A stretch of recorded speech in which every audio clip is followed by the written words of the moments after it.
Impressionismo.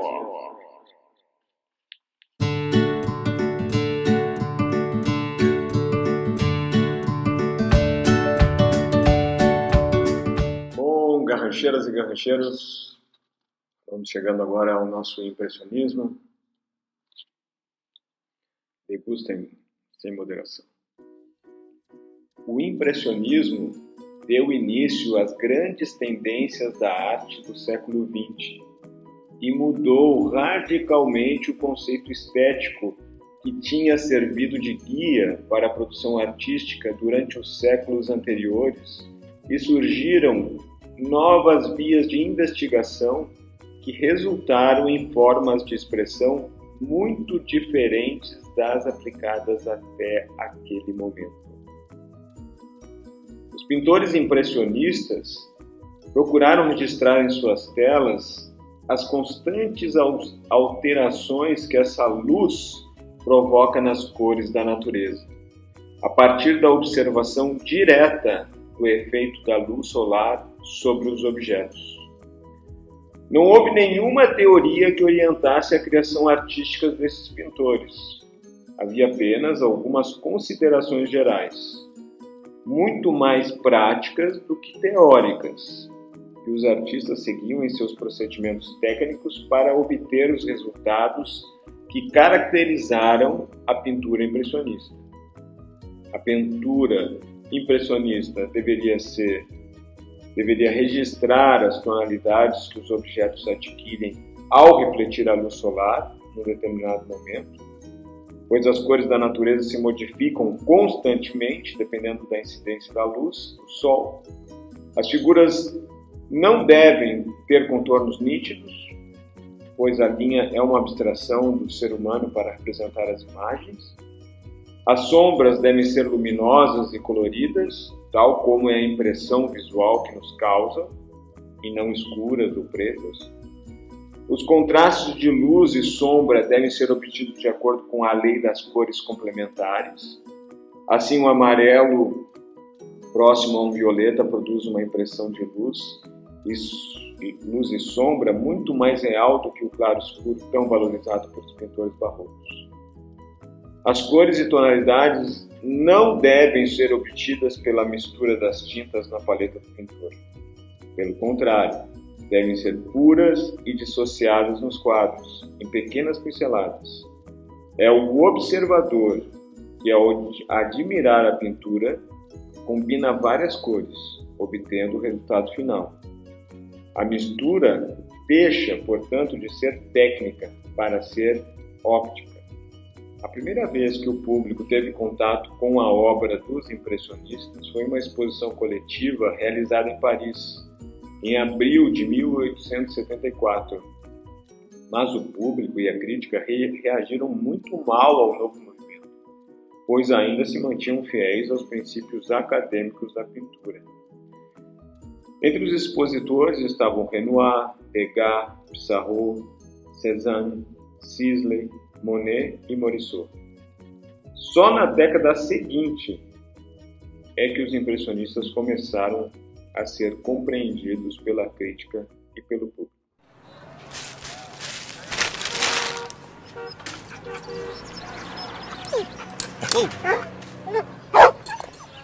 Look at the cute dog.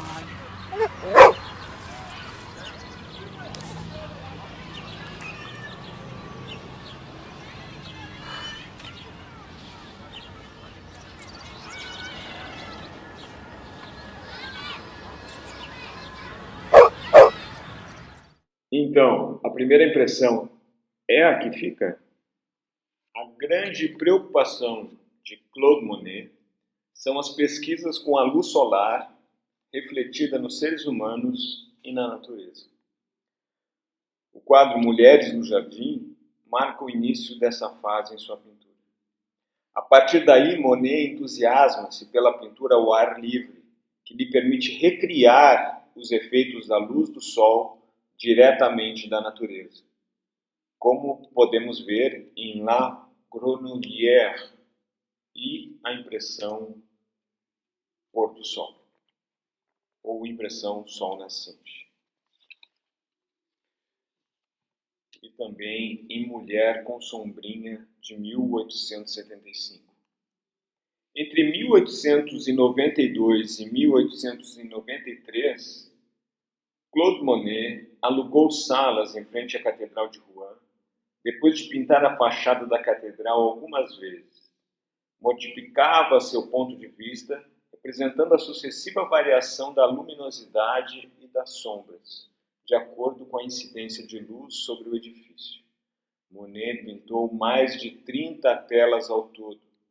Ele escolheu as 20 obras que considerava melhores e as expôs na galeria de seu Marchand em Paris, obtendo êxito de crítica e de vendas em essa série. O melhor exemplo dessa preocupação de Monet pelo registro dos efeitos da luz pode ser observado nessa série de quadros que ele pintou na Catedral de Rouen.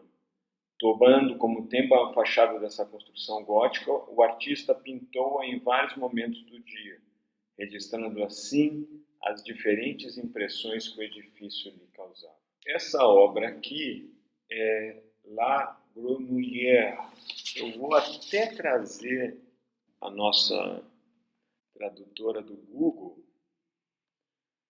né, que vai trazer uma pronúncia melhor para La Grenouillère. La Grenouillère. La Grenouillère. É isso aí. E o que quer dizer? A roupa de dormir.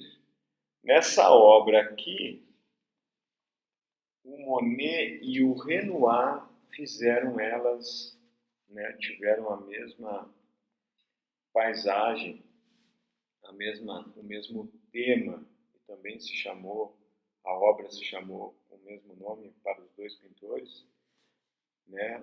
A La Grenouillère foi pintada pelos dois pintores, Monet e Renoir, ao mesmo tempo.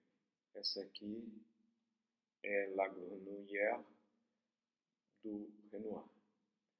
Pierre-Auguste Renoir foi o pintor impressionista que ganhou maior popularidade e chegou mesmo a ter reconhecimento da crítica ainda em vida.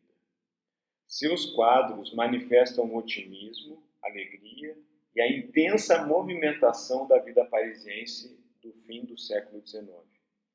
Exemplo disso é o famoso baile no Moulin de la Galette,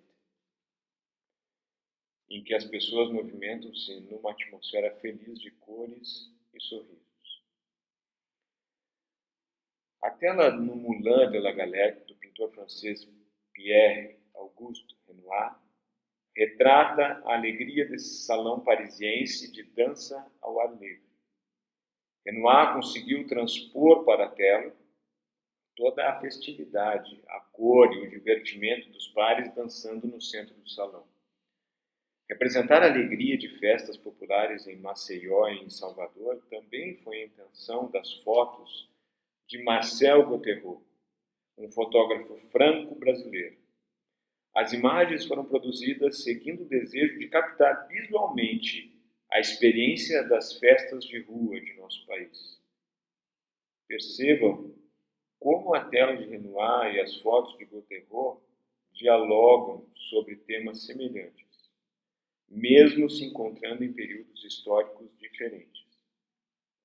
Gauthieron, que foi influenciado pela leitura do romance Jubiabá, de Jorge Amado, decidiu conhecer o Brasil, para onde viajou em 1939. E Gauthieron viveu e trabalhou aqui até a sua morte.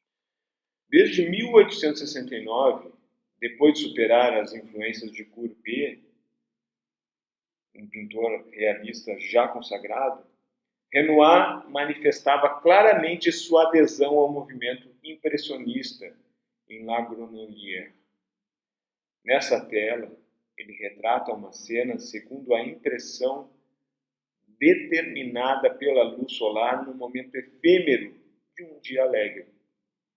Podemos observar aí o princípio óptico do impressionismo.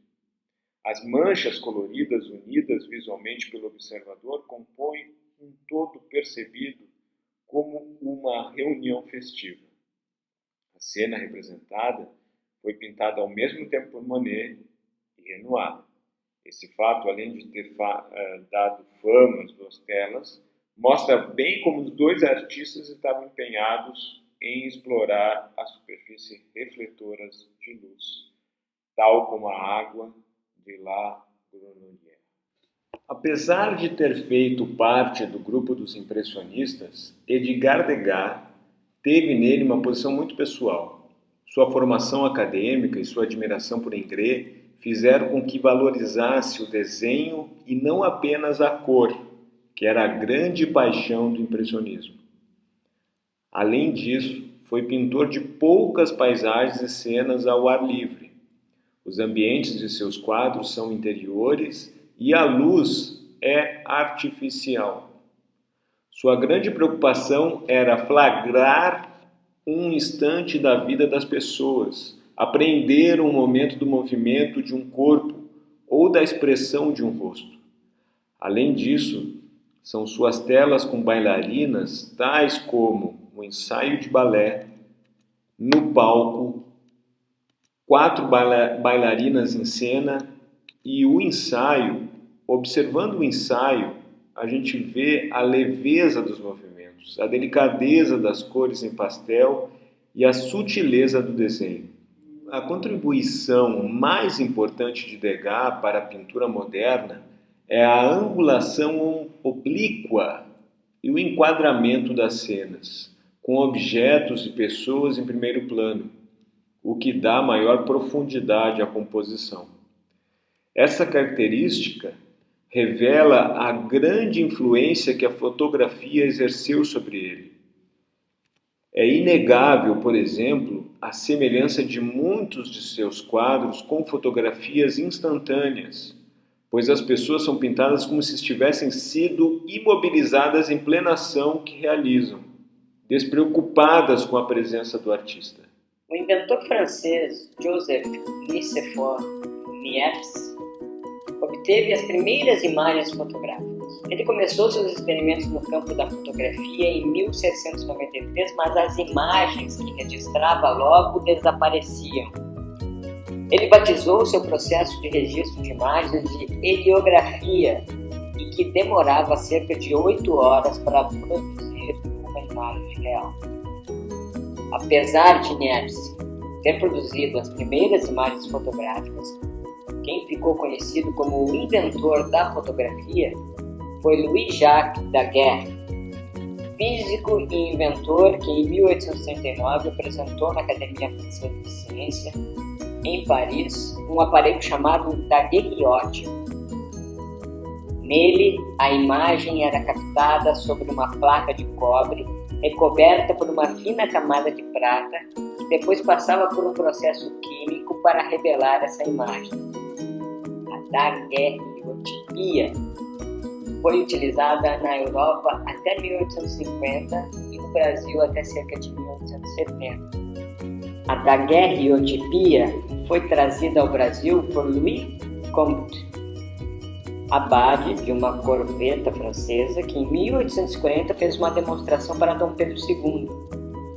Entusiasmado, o jovem imperador comprou seu próprio aparelho e passou a registrar pessoas, paisagens e cenas do cotidiano da família real. A partir de então, ricos fazendeiros recomendavam daguerreótipos de suas famílias, que posavam trajando suas melhores roupas e joias. O registro de imagens por meio do daguerreótipo trouxe questionamentos sobre a necessidade de produzir fielmente a realidade através da pintura. Assim, nos últimos anos do século XIX, os pintores das novas tendências artísticas, como o impressionismo, passaram a registrar o mundo que o circulava de suas impressões pessoais, deixando de lado a fidelidade na reprodução de imagem. Aqui nós vemos a família de Dom Pedro II. Aqui o Dom Pedro II com o guarda-chuva. Aqui numa viagem, com sua família em comitiva ao Egito. E o Dom Pedro II começou a fotografar com seu daguerreótipo com apenas 14 anos. A chegada de estampas japonesas à Europa difundiu um olhar muito diferente do ocidental para a perspectiva. Nessas imagens, o espaço é pleno e há um gosto bastante diferente para as cores vivas e luminosas. A influência de suas obras artísticas teve início em meados do século XIX, com exposições que aconteceram na Europa, em especial na Inglaterra e na França. As gravuras japonesas foram muito admiradas por impressionistas como Degas e tiveram grande impacto em suas obras. Essa influência da arte japonesa no trabalho de artistas ocidentais recebeu o nome de japonismo. Aqui nós temos a grande onda de Katsushika Hokusai. Eu vou trazer também a nossa tradutora da Google para dizer em japonês a grande onda. Kanagawa Okina-miura. Grande onda de Kanagawa, ou somente a grande onda. Um fato menos conhecido é que Degas era misógino, celibatário, e enxergava as mulheres como animais humanos, fêmeas da espécie humana.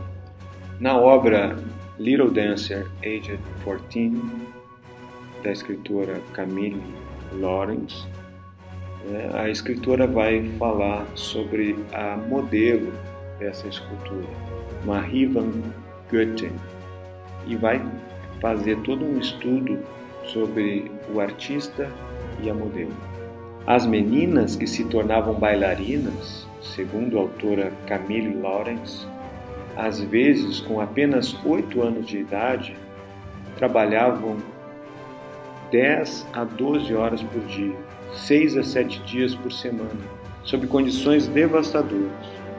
Quando chegavam aos 13 anos e supostamente alcançavam a maturidade sexual, frequentemente passavam a ser pagas para fazer sexo com homens que ficavam à espera nos bastidores da ópera. Ganhavam o apelido de ratazanas, porque era sabido que os ratos transmitiam sífilis. O desdém com que Degas encarava as mulheres, em especial as bailarinas, está inscrito na própria escultura, Pequena Bailarina, cujos traços faciais foram alterados para enfatizar a suposta degeneração moral de Van Goethe.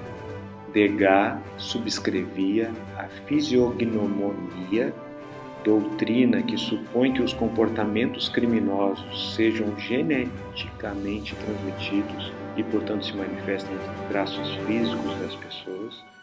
Então, a fisiognomia são as marcas e traços que surgem no nosso corpo, que são registros dos nossos hábitos de vida, podendo servir como indicadores de desequilíbrios diversos.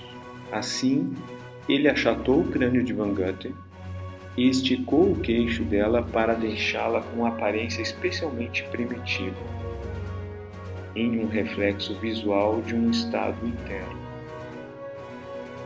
Feito de cera pigmentada de abelhas, argila e uma armadura metálica e vestida com roupas e sapatilhas genuínas, a escultura foi inicialmente ironizada por se assemelhar a uma boneca comum de cera. A feiura manifesta produzida por Degas chocou o mundo da arte oitocentista, mas os insultos que o pintor suportou foram poucos em comparação aos que foram dirigidos contra a própria modelo.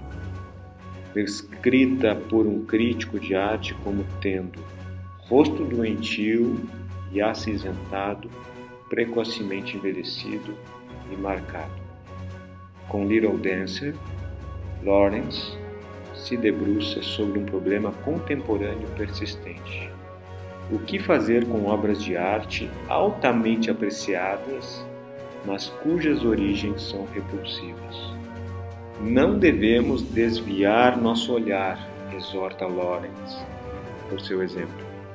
Pelo contrário, devemos mergulhar mais fundo na obra e nas pessoas que colaboraram para a sua criação. É tentador projetar uma fantasia sobre a história, retratando as pessoas como gênios ou monstros, sedutoras ou vítimas. Mas a história da arte não é simples. não pode ser resumida à eliminação de maus autores e à celebração de heróis e heroínas não reconhecidos como tais. Little Dancer, aged 14, penetra o véu da reputação rósea de Degas para revelar um artista que não é herói e uma modelo que não é um fantasma. Outros artistas impressionistas. Camille Pissarro, que mostra-nos aqui em Boulevard Montmartre uma cena noturna. E Berthe Morisot, mostrando aqui na sala de jantar. Outro artista que adotou o impressionismo, como escola, como estética, foi Eliseu Visconti, um artista brasileiro que teve o seu impressionismo tardio. E aqui também Moça no Trigal, de Eliseu Visconti.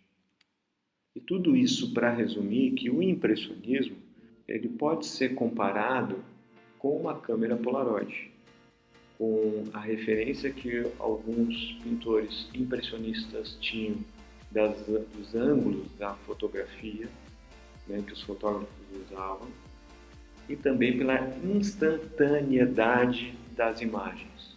Tinha que capturar aquilo que estava acontecendo com a luz que tinham no momento. Bom, meus queridos, agora nós temos o filme, o novo Papo Filme, que para esses tempos de quarentena, eu acho que ele é bem indicado. Eu vou tentar colocar ele aqui, ó. É Beleza Oculta, com o nosso Will Smith. É muito legalzinho esse filme aí, e eu acho que é bom para que a gente possa também buscar um certo autoconhecimento. Muito obrigado por hoje, e fiquem agora com o trailer de Beleza Oculta. We're here to connect. Love, time, death. Now these three things connect every single human being on Earth. We long for love, we wish we had more time, and we fear death. Did you lose a child, Howard? Howard is a brilliant, creative, charismatic guy. He used to love life. Right now, he hates it. I try to talk to him, I try to reach him, and he's not there. I miss him. He writes letters. Who are they to? Howard doesn't write letters to people. He writes to things. Time, love, death. Kids write letters to Santa Claus. It doesn't mean they're crazy. No, this is therapeutic.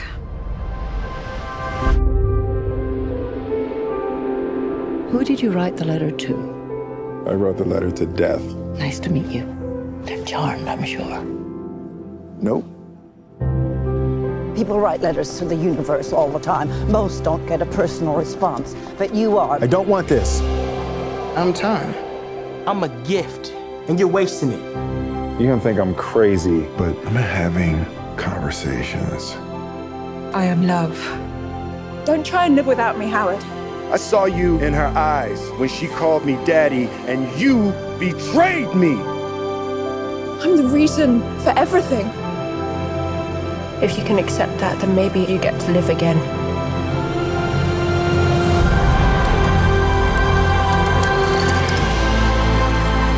He's reaching out to the cosmos for answers. There's so much more at stake here than you even understand.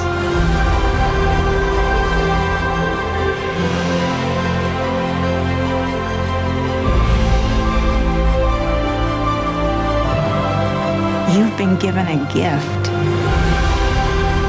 This profound connection to everything. Just look for it. I promise you, it's there.